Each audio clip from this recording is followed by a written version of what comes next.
Halo teman-teman, selamat datang di channel aku, Nur Ismaya.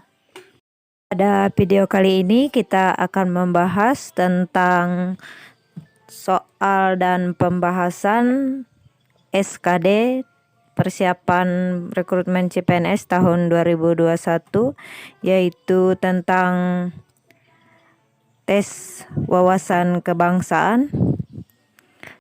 Langsung saja kita ke soal yang pertama.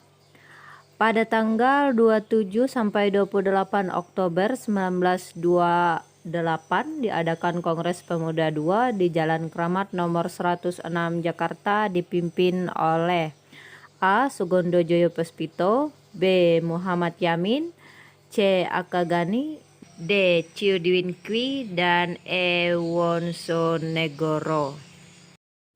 Baik teman-teman, Kongres Pemuda II yang diadakan pada tanggal 27 sampai 28 Oktober 1928 dipimpin oleh pemuda Sugondo Joyo Puspito dari PPPI, Perhimpunan Pelajar-Pelajar Indonesia, menghasilkan keputusan penting yang disebut sebagai Sumpah Pemuda. Selain itu, pada kongres tersebut, Indonesia Raya ciptaan Wage Rudolf Supratman juga ditetapkan sebagai lagu kebangsaan.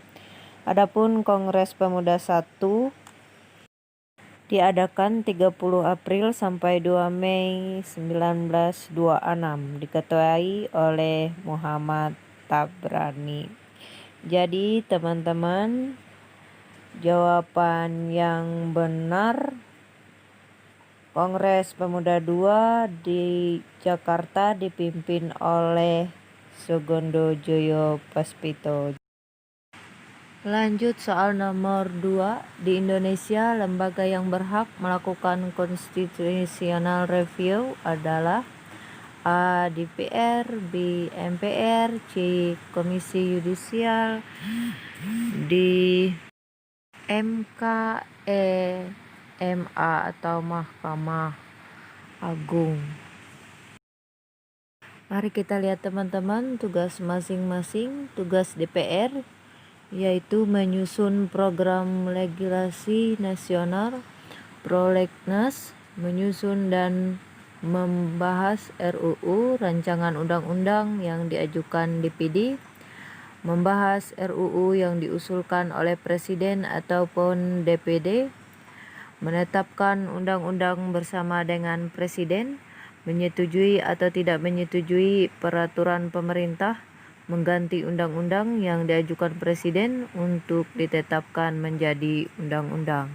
Kemudian tugas MPR mengubah dan menetapkan undang-undang dasar, melantik Presiden dan Wakil Presiden pada pemilu dalam sidang paripurna, memberhentikan kekuasaan eksekutif Presiden dan wakilnya pada masa jabatannya, mengangkat wakil menjadi presiden ketika presiden meninggalkan kursi jabatannya, diberhentikan maupun mengundurkan diri, dan pemegang kekuasaan legislatif.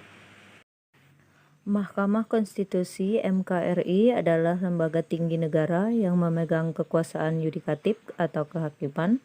Tugas utama MK adalah untuk menguji undang-undang terhadap Undang-Undang Dasar atau konstitusi, yaitu Undang-Undang Dasar 1945 atau yang disebut dengan wewenang melakukan constitutional review.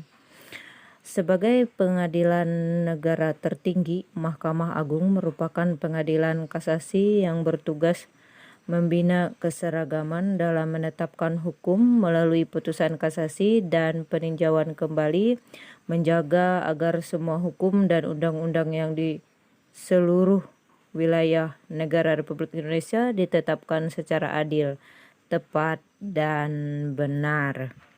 Kemudian Komisi Yudisial mempunyai tugas melakukan pendaftaran calon hakim agung, melakukan seleksi terhadap calon hakim agung, menetapkan calon hakim agung, dan mengajukan calon hakim agung ke DPR.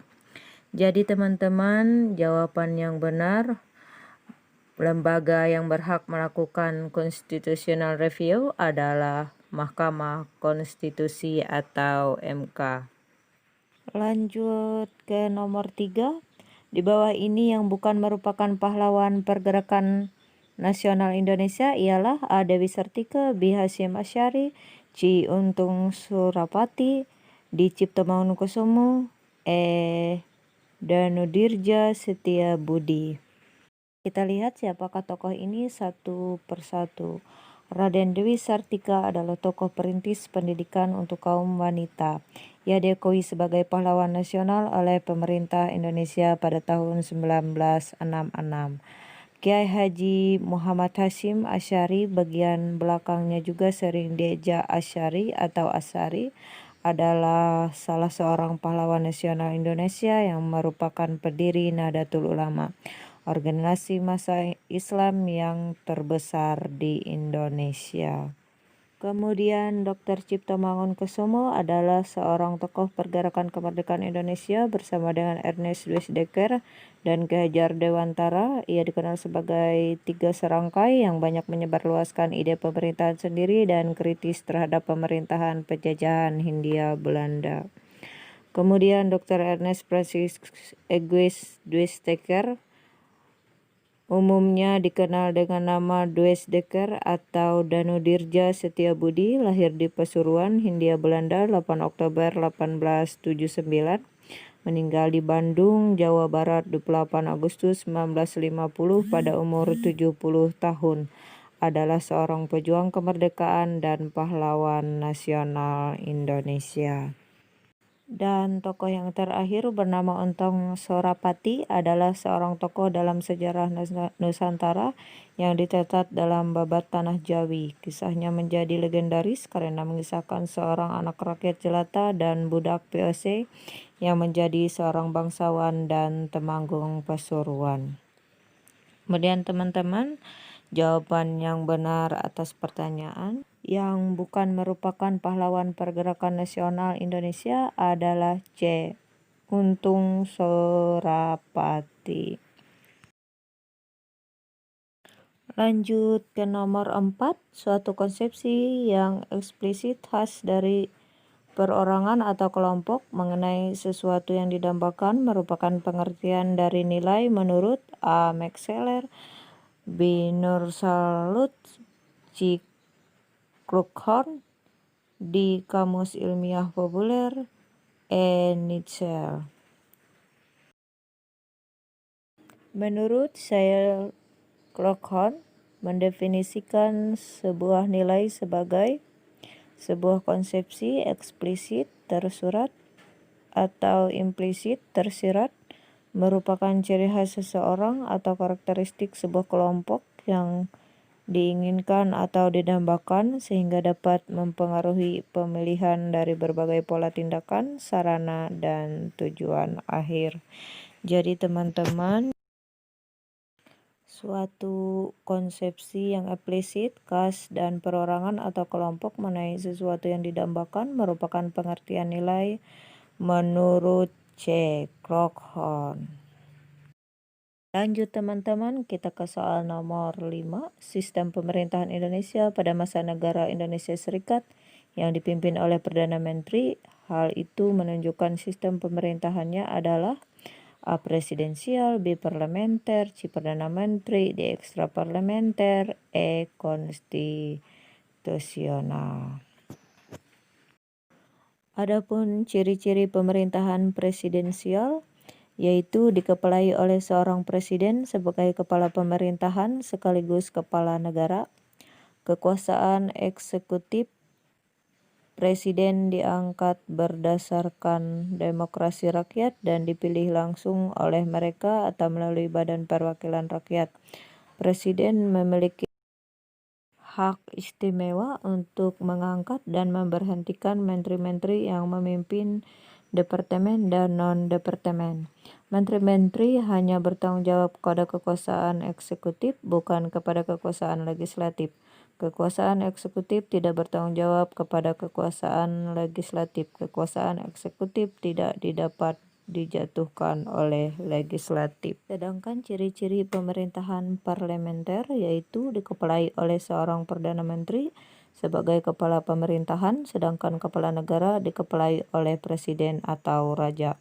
Kekuasaan eksekutif presiden ditunjuk oleh legislatif, sedangkan raja diseleksi berdasarkan undang-undang. Perdana Menteri memiliki hak istimewa untuk mengangkat dan memberhentikan menteri-menteri yang memimpin departemen dan non-departemen. Menteri-menteri hanya bertanggung jawab kepada kekuasaan legislatif.